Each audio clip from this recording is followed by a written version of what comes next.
morning. How are you guys doing? Can you believe it's Wednesday? I am amazed. We have very few days left. So we have Wednesday, Thursday, Friday, and then Tuesday, Wednesday, Thursday, Friday. So we have 7 days left together. Okay? Very exciting. So what we're going to do now is we're going to continue with the Civil War. Today we're looking at pages 150 to 152, okay? And we're going to see, we're going to look at two fronts, okay? So remember we learned from World War II and World War I that a front is just basically where the two armies are fighting. Okay, so we're going to look at the Eastern Front, and when we move over to this page, we're going to look at the Western Front, all right? So there's a lot of stuff that goes on in the Civil War, so we have a lot of battles, and we have a lot of conflicts and a lot of people. So we did learn about some of these people yesterday: George McClellan, Winfield Scott, Ulysses S. Grant, who's going to be in our battle today, as well as McClellan, and Sherman. I'm sorry, I always want to make his first name his last name his first name. I always do that, always. So this is William Tecumseh Sherman, okay? These are the Union generals that we have discussed so far, okay? We're going to learn about another one today. His name is Pope. Okay, so we're going to learn about him today. We've also learned about the president, Jefferson Davis, and is that Hood? Hang on, I gotta look at my little back here to see if this is Hood. Yes, Hood, because I'm not as familiar with Hood because he's not in 3rd grade. So remember, guys, in 3rd grade when I said these aren't even anywhere near all of the generals that were in the Civil War? Yeah. Okay, so this is Johnston. Okay. Excuse me. This is Robert E. Lee, which we're going to also talk about today. This is Jeb Stuart. This is bent over. I don't know how he got bent over. Poor guy. Oh, Irving. Yes. Irving. Okay. So that's Irving there. This is Buford, and this is Stonewall Jackson, Thomas Jackson. Oh, wow, you can't even see those. I'm so sorry. There you go. See. Irving, Buford, Jackson. So sorry. I had no idea you couldn't see those till I looked up. I'm like, wow, wait a minute. You can't even see them. All right. As they screech down the wall. Okay. I'm going to fix Irving because it's driving me crazy. I don't know how he even got bent over like that, but there we go. Okay. Excuse me. So, the Eastern Front. Okay, so the most important thing, that, I am so sorry. You are so wibbly. This table is wibbly that you are on. I know, are you getting seasick? I'm sorry. Okay, there we go. So the Eastern Front, that is in Virginia basically, is where we are in it. And the Union decides that if they can take Richmond, remember, they're the capital of the Confederacy. Remember, we said this yesterday. The goal is to capture Richmond, Virginia. If they capture the capital, they feel that the entire Confederacy will fall. So that is their goal in life. So to that end, again, Confederacy is defeated. To that end, Lee comes in and Lee is able to stop them. Remember, we talked about that yesterday. Not only does he stop them yesterday, he stops them over and over. Okay? All right, so we are going to look at the Peninsular Campaign. Okay? So we have two guys. So we have George McClellan and we have Robert E. Lee. Okay? And they are fighting each other. So McClellan decides he's going to do like a sneak attack on Richmond. So he goes in a boat and he goes up the coast, okay, of Virginia, northwest, and then into Richmond is his plan. Now remember, McClellan is very timid. He's happy to train his soldiers, but he's really scared of them getting hurt or killed. So what he tends to do is nothing. It's what he does. So he marches. The battle rages on June 18th of on June of 1862. He gets within 5 miles of Richmond. So he's marched, he's sailed, he's marched, and they're within 5 miles of Richmond. Okay, and he has the surprise because they don't know he's coming. But then he gets scared and he won't fight. And so what happens is the Confederacy goes, whoa, McClellan's here, the Union Army, we got to get reinforcements. So they bring in a ton of reinforcements. And what happens is by the time they actually go to battle, the Union has 100,000 men and the Confederacy has 90,000 men. Whereas before that, the Union had 100,000 men. That didn't change, but the Confederacy had very few. Certainly not 90,000 men. Okay, so the battle lasts for 7 days, and McClellan retreats. Okay, so another victory for the Confederacy. Make sure I didn't forget anything.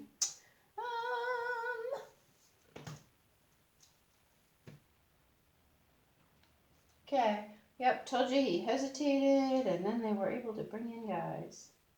All right, imagine if you would have just attacked, they probably would have won due to the fact that they were very outnumbered and it was a surprise. All right, Lincoln gets very, very upset with this. And so he grabs another guy named John Pope. Here's John Pope. There he is. Okay, he's a Union, so we're going to put him in our Union pile here. Okay, so John Pope had a lot of success in Tennessee, which we're going to talk about when we talk about the Western Front. He had great battles. He was helped overtake Tennessee. And so what he did was he said, hey, this guy knows how to fight. This guy knows how to do it. Let's bring him over to the Eastern Front and see if we can't get rid of Lee. Okay? So Pope comes in, and in August of 1862, we have the second Battle of Bull Run, or Second Battle of Manassas. Remember, Bull Run was the stream, Manassas was the city. Every Civil War battle, just about everyone, not all of them actually. Vicksburg only has one Vicksburg. But many of the battles have two names, one based on some sort of landmark in the area, and the other one based on the city. All right? So, the Second Battle of Bull Run, John Pope is in charge of that. Again, the goal is to capture Richmond, Virginia, because it's the capital of Confederacy, and if they can capture it, they feel that they can defeat the Confederacy. Now, I don't know that that's true or not, because if you think in history, see, the point of history is to look back at history and to figure out how to do things better. Okay, so if you look back at history, in the War of 1812, the British captured the capital, Washington, D.C. They burned down the White House. But did they defeat the colonies? I mean, the United States, because we were the United States at that time? No, they did not. So although it's a good thought and a good plan, it doesn't necessarily mean if they capture Richmond that the Confederacy will fall and that they'll be defeated. Okay, so it's always good to look back in history and see what's happened before. That's the whole reason we study history, is to see what happened before and can we do it differently or better.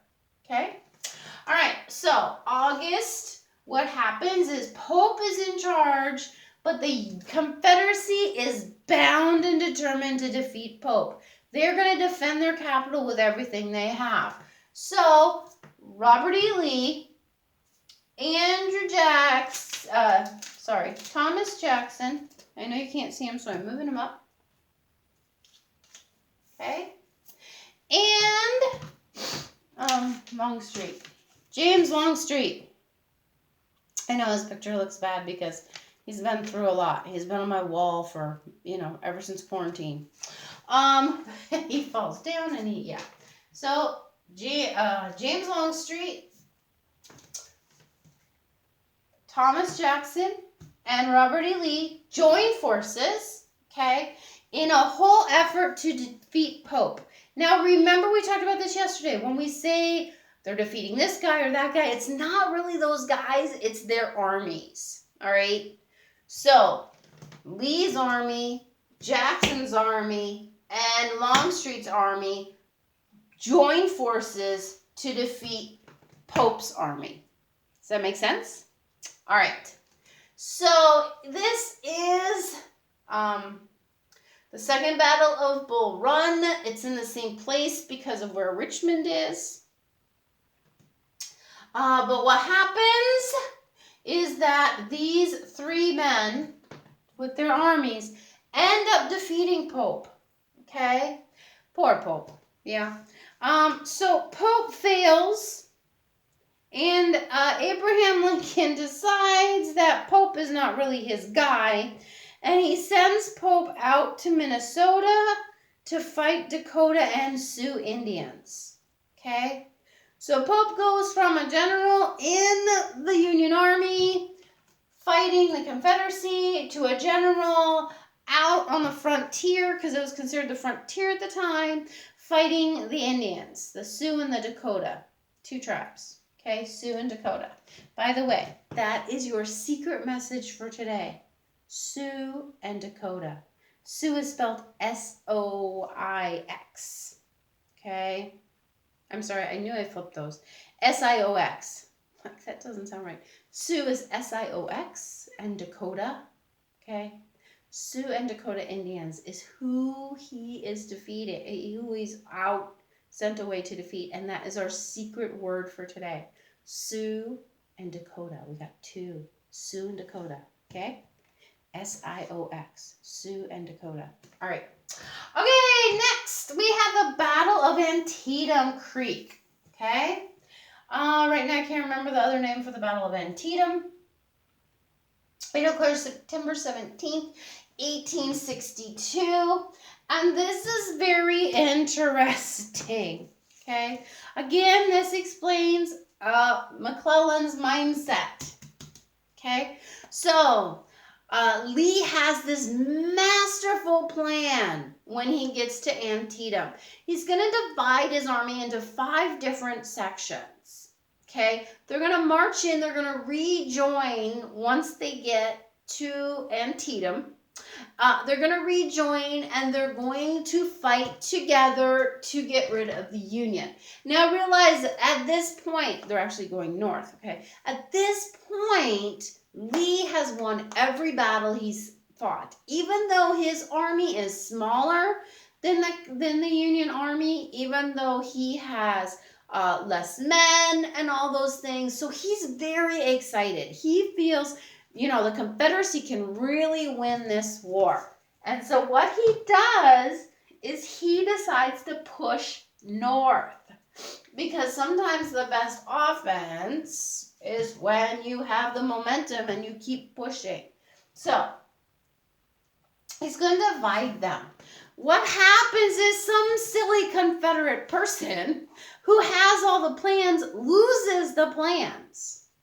And some Union guy picks it up and brings the entire battle plan to George McClellan. Okay? McClellan hems and haws and, is this real? Is this not real? Oh, I don't know. What do I do? Okay? And he doesn't really act on it like it's actually plans. He is also outnumbered Lee's army 2-1. So that means for every one person Lee has, McClellan has 2. So if Lee has 50 people, McClellan has 500 people. Okay? So McClellan has a ton of people, but he says, I don't want to attack because I'm worried that Lee has more people than me.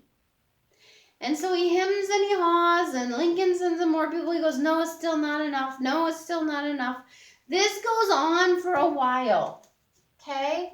So finally they do battle.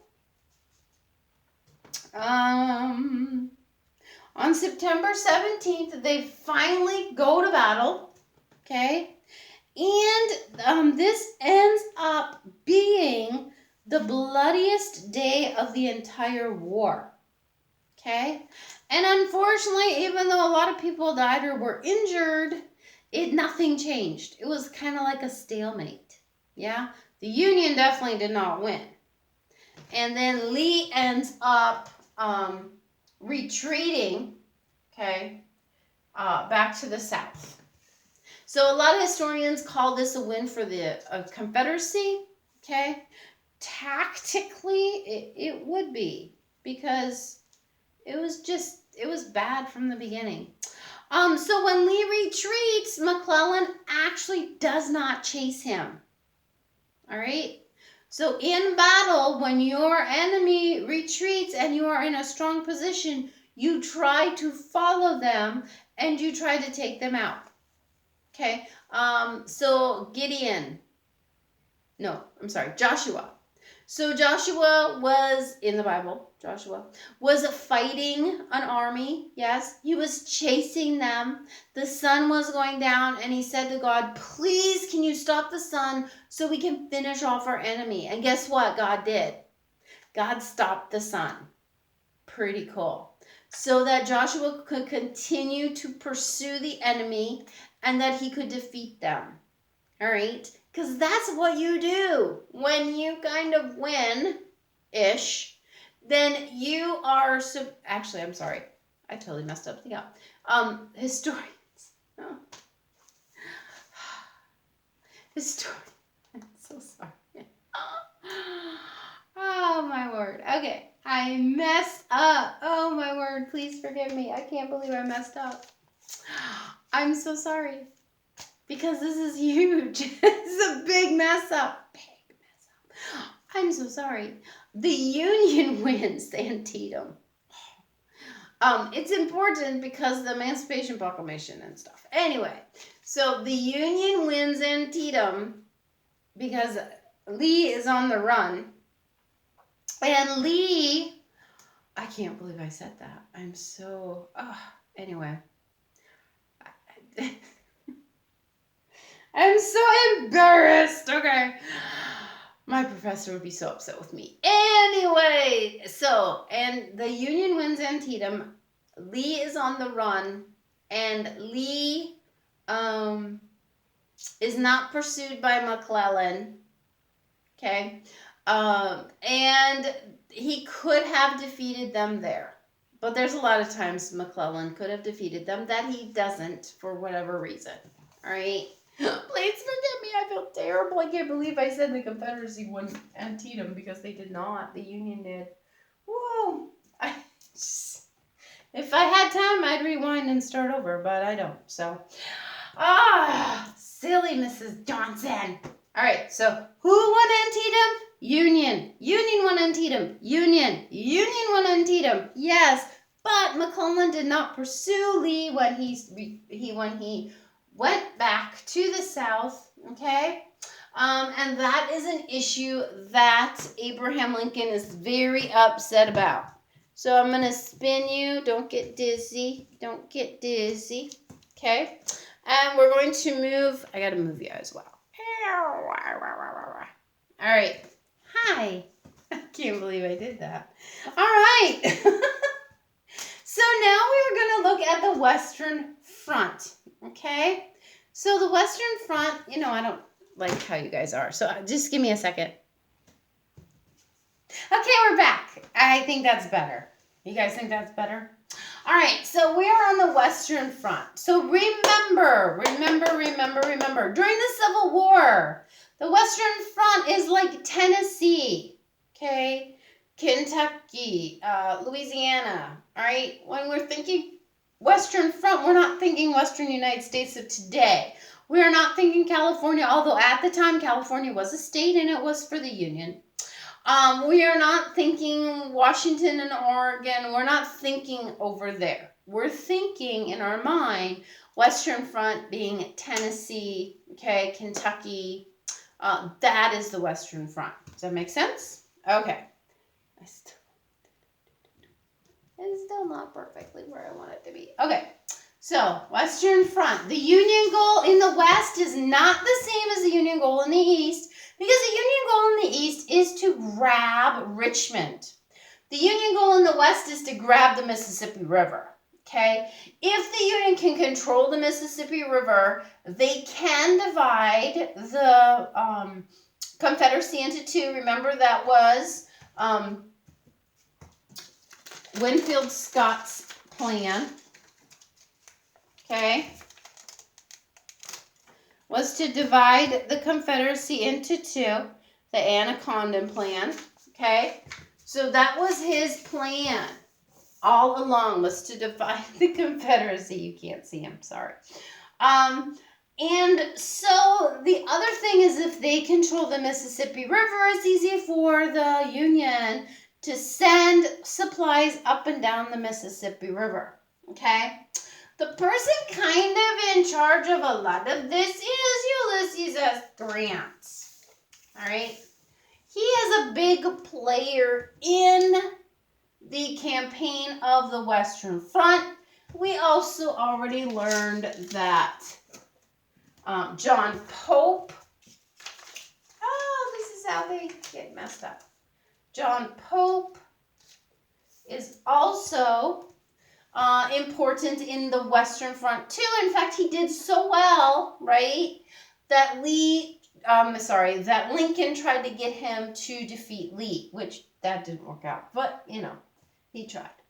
Okay, so their goal is to take over the Mississippi, but in order to take over the Mississippi, they have to take over the Tennessee rivers, because there's Tennessee rivers that are called tributaries to the Mississippi River.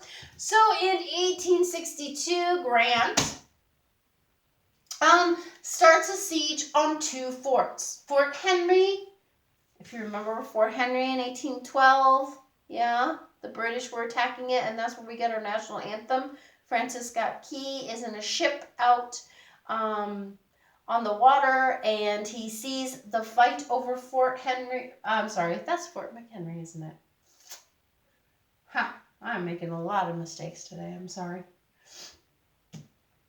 That's Fort McHenry, not Fort Henry. Sorry. Never mind. Skip that. Forget it all. Pull it out of your head. All right. Rewind. Woo! Okay. Grant in 1862 sieges two forts, Fort Henry and Fort Donelson. Okay? Because these two forts are on tributaries in Tennessee. And so they need these forts to be defeated and taken over by the Union so that the Union can sail boats up and down the river. All right? So that is really, really super important. So the Union needs to be able to sail up and down the Tennessee rivers, because remember, that's how you get to the Mississippi. So not only is, Lee coming from Fort Henry and Fort Donelson, but you also have Pope, who's in Tennessee, and he is trying to capture an island that is called Island Number 10. That's its name, okay?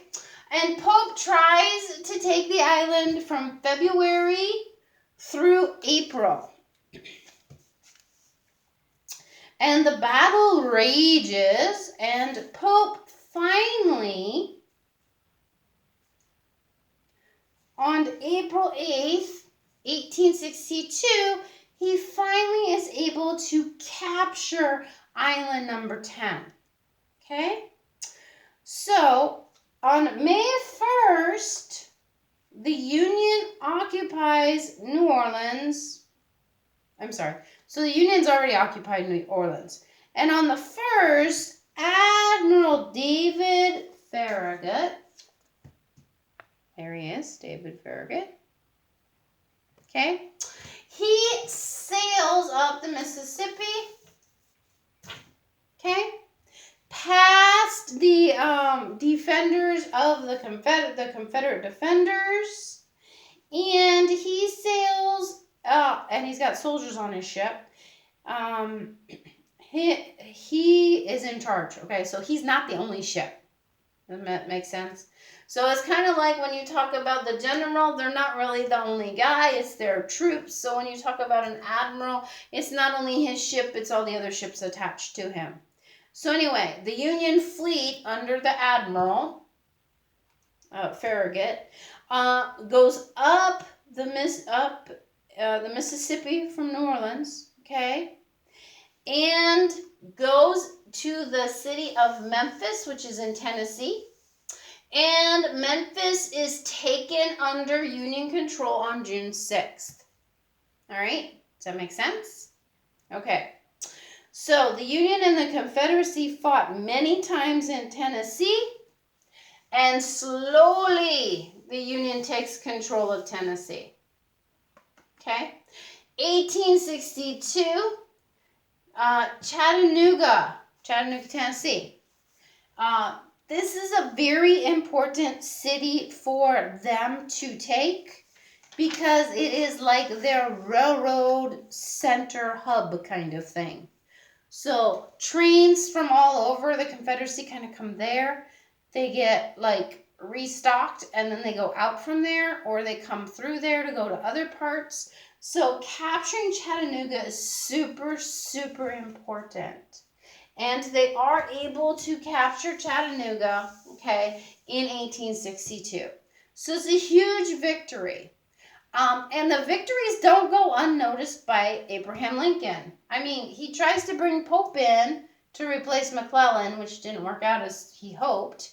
And he does bring Grant in to take over the whole entire Union Army. Okay, so these men used the brains God gave them. They used the strategies they were taught at West Point, and they did a good job at achieving their goal, which was to capture the Mississippi River from all the way from Minnesota down to New Orleans. Okay, that's how far the Mississippi River goes. Poor Tennessee. So Eastern Tennessee is kind of like Israel, okay? So in Israel's history, other countries go through Israel to conquer another nation. Okay, so as they go through, they conquer them, and then they go through again and conquer them. And so poor Israel is getting conquered by lots of different nations in Bible times. And it's just a struggle for them. Okay, so that's kind of what happened to poor Eastern Tennessee. So the Confederacy would come through and they would take over and they would draft people. So drafting people means you have to go in the military. You don't get a choice. They don't go, oh, would you like to? Come on, you can come with me. No, they say, you're going. Okay, so that's what a draft is. So when the Confederacy held the Eastern Tennessee, they drafted everybody in the Confederacy. They made them all go fight for the South. It didn't matter what your opinion was on the matter. You had to go fight for the Confederacy. When the Union owned the territory of Eastern Tennessee, they made them go fight for the Union. Okay? So it was a divided draft where literally you could be there one day and you have to fight for the Confederacy because that's who owns Tennessee at the time, Eastern Tennessee, who has, the control over it. When I say own it, I don't really mean own it. I mean like have control, okay? And then maybe the next day you have to go and fight for the Union. So this was a huge problem because they didn't ask the people, hey, how do you feel? So what they would do is when they were drafted, okay, when the Confederacy drafted them, and they were probably Union sympathizers, what they would do is they would send them deep into the South to make it much harder for them to escape. Okay, because they're down in the South where the Confederacy is. Makes it harder for them to escape. So there were unionized sympathizers who were drafted in the Confederacy. There were Confederate sympathizers who were drafted into the Union. These men did not do well for their side because they weren't committed to it. Okay, their heart wasn't in it. So just like you will not do well for Christ if you're not committed to him. Yes, if he calls you to witness and things, you're not going to do very well if you're not committed to him.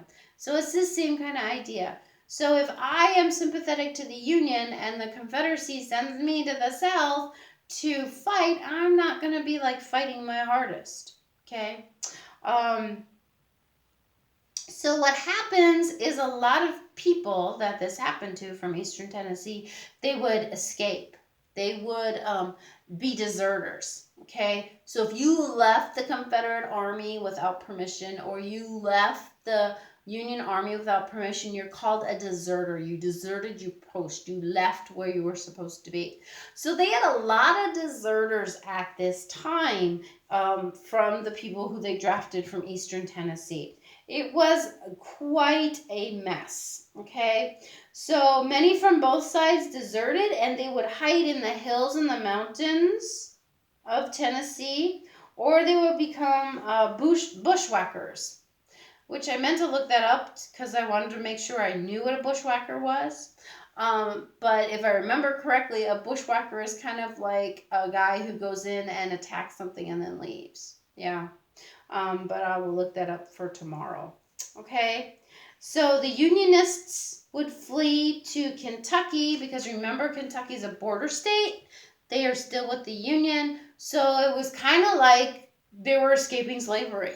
Yeah, they were running to Kentucky to escape the Confederate Army. And they would often join the Confederate Army once they got to Kentucky. All right, so that is everything we have for today, except one little thing. So during this time in history, not only were they drafting people from Eastern Tennessee, but they were also sending people from the Confederacy up into the North. And they were grabbing people, kidnapping them, as you could say, bringing them back south to fight for the Confederacy. Now, I have never ever read this in a book, never. But I will tell you that when I was in Maine, it actually happened to an ancestor of one of my neighbors. Okay, people in Maine have been in Maine a very, very long time. All right, some of them even came over on the Mayflower. They've been there forever. And anyway, so this was a family that had been there forever, and her great uncle, I don't know how many greats, was out in town one night, and he was hit over the head, and when he woke up, he was with a group of other men, and they were being brought into the South, into the Confederacy, to fight for the Confederacy. All right? He did survive, which is how he was able to tell his story. So his poor family had no idea what happened to him or where he was or anything. And he eventually escapes from the Confederacy and comes back home to Maine, and he tells them his story. Okay. And there were a lot of people, like especially from Maine. I don't know why Maine was a target, but they were. People from Maine who were taken and forced to fight for the Confederacy. So I thought that was really interesting. Again, I've never read it in a history book, but the family history, and they weren't the only ones that had that history from Maine. All right? Okay, so I'm going to let you go. I'm going to try to get this up, and this probably won't be up in time because yesterday it took forever. Okay? All right, I'll see you later. Bye, guys.